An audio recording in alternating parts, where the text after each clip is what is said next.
Now, I want to talk about a topic that I know is very, very sensitive.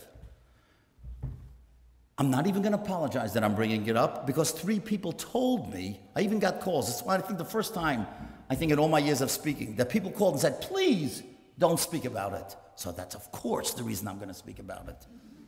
Because it's very important. And that is helping people that are handicapped by not parking in a handicapped spot. Now, I just want to read you a Gemara, and I'm begging every one of you, please, for your own benefit, don't ever, ever park in a handicapped spot. Listen to this Chazal. It's not me. It's a Mishnah in Peah. V'chol mi she'enoi loy chiger. Anybody who's not crippled, v'loy suma, and is not blind, v'oise atzmoi ke'achad mehem, and a person makes as if they're handicapped because they're parking in the handicapped spot. Einoi meis min hazikna ad sheyia ke'echad mehem. He will not die. She will not die until she becomes that. When you see a handicapped spot, keep away. It's poison. Because if you, chas v'shalom, act like a handicapped person, the Mishnah says that's what's going to happen to you. So I know there are people here that have complained bitterly that people park in their spots. Do you know what happened in that office the other day? You won't believe it. He has a handicapped spot because any place that has 25 spots has got to have at least one. A woman has a girl, a teenage girl, that cannot walk. So she wanted to park right by the handicapped spot because it's right near the office. But somebody was there.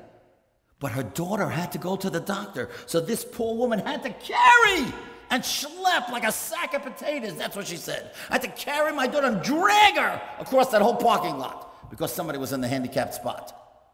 Don't do it for your sake. So recently some people got tickets because they were in handicapped spots. You should dance for joy. Let me tell you why you should dance for joy. You know why?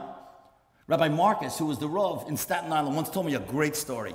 He said he used to take Rabbi Moshe Feinstein from the Lower East Side because Rabbi Moshe had a yeshiva in Staten Island. So he would pick him up every Wednesday, and he would ask all the shilas to Rabbi Moshe on the way from the Lower East Side to Staten Island. He said one day he was speeding on the Staten Island Expressway, and he got a ticket. He was so humiliated. In front of Rabbi Moshe gets a speeding ticket. So, he was red-faced. So he says to Rabbi Moshe, I thought shluchei mitzvah ain't in the zokin. Somebody who does a mitzvah doesn't get harmed. So Rabbi Moshe said, that's why he stopped you. What a great answer. That's why you got the ticket. So you should never even dream again to park in a handicapped spot because you don't want to be a cripple. So I know it's sensitive, whether a guy's a musser or not. Of course he's not a musser. Because if somebody came to your house and was robbing you, you call the police. The guy says, oh, you're a musser. You call the police.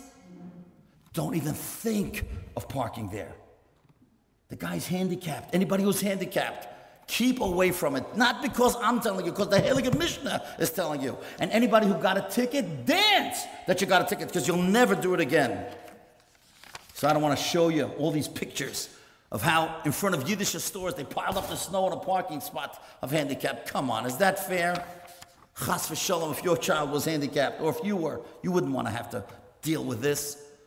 Here's a shul. They built a sukkah right on the handicapped spot. My humble opinion, that's a mitzvah haba b'aver. It belongs in Lulav HaGazel.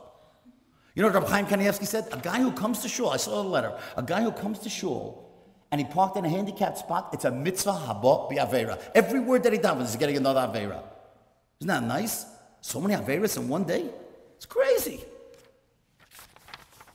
Be concerned for somebody who's challenged. You don't want to be that way, and certainly you don't want anybody in your family to be that way.